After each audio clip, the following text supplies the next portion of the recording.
Hello everyone नमस्कार जय जगन्नाथ आपण मानक मो चैनल ओडिया घर चलणी को अनेक अनेक स्वागत। आज मु आपण मानक सहित गोटे छोटिया ब्लॉग टे शेयर करिछि। मोर दिनचर्या भल लागले लाइक कमेंट शेयर करिवे, नुआ थले मो चैनल को सब्सक्राइब कर देबे।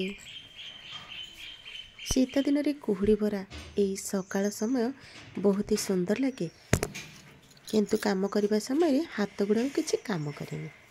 सत कहना सांग मैंने ये देखु ये मोर अच्छा गणेश बाबा लाफिंग बुद्ध बाहर पटटा ओल सारापर ये धोईकी मुरुच पकईदी।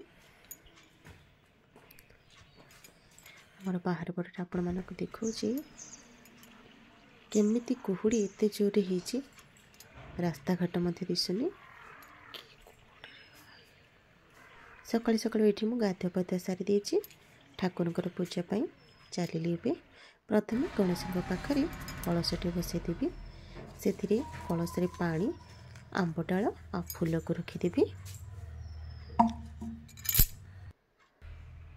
अग्रपूज्य देवता श्री गणेश को ये गाधेदेली, पोछीदेली गोटे कपड़ा साहाଯ୍य चंदन सिंदूर ये लाफिंग बुद्ध को मध्य आ फूल दे सारापर दीप धूप आ गणेश पाखे गोटे कदली कि जेकोसी गोटे भोग लगे दिए।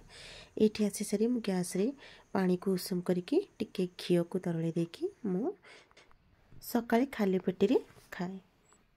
ठाकुर घरे देखंतु पोछापोछि कर देकी धूप दीप भोग चंदन सिंदूर फूल देकी आ कलश मध्य बसई नहीं झोटी अति सुंदर भाव ठाकुर को फूल सुसज्जित कर देछि। केते सुंदर देखा जाछन्ते देखंतु मोर एठी जगतरनाथ जगन्नाथ बलभद्र सुभद्रा साई बाबा माँ तारिणी आंठ कपाल राधाकृष्ण माँ लक्ष्मी पारिपट चौरारे मध्य देखंतु एठी प्रथमे पानी देकी फूल धूप दीप भोगराग देकी एठी वृंदावती माँ पूजाटा अति सुंदर भाव शेष करदेवी। गोटे गृहिणीर जिते काम थाउ ना कहीं प्रथमे पूजाटा करदेले दिनटा अति सुंदर भाव कटि जाए आ घरे शांति सौहार्द पूर्ण वातावरण सृष्टि होता है। ये मोर पूजा सरीगला रेडी करने जलखिया सुजी सेमिया को भाजी नेली। ये देखते विभिन्न प्रकार पनीपरिया लंका गुंड हलदी गुंड लुण आठ मोर मसला देती भल भाव पूरा कषेकी गरम पानी देदेली आ फुटी गला से सुजी घी को देदेली। घी पकेवा द्वारा आमर उपमाटा तो टेस्टी लगे, सहित झुर झुर हो बहुत ही भल लगे। तो देखूँ ये मोर रेडी होगा हेल्दी आउ टेस्टी उपमा।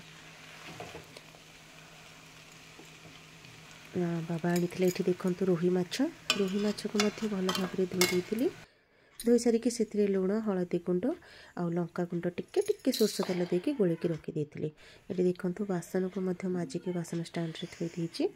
एबे कड़ी रे तेल दे देछि, माछ सबको भाजीदेवा। तो देखूँ आज लंच रे अच्छी प्रथम तो जलखिया मैं प्रस्तुत करदेली। ये मूला भजा ये मसला देकी रेडी कर सहित गरमा गरम भात क्षीरटा भी जाऊँगी फुटेदेवी से गैस रे बसई देछि। ये माछ को देखते सोचा तेल भाजी ये मोर तरकारी प्रस्तुत कर देछि।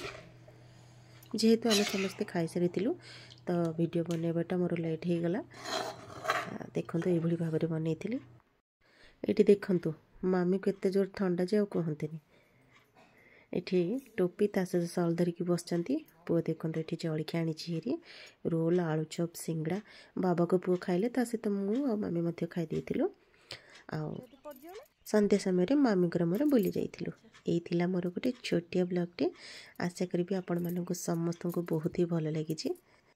भल लगी निहाती भावे कमेंट करेंगे आउ लाइक मध्य रही। नमस्कार जय जगन्नाथ। पुणी देखा आ गोटे सुंदर ब्लॉग।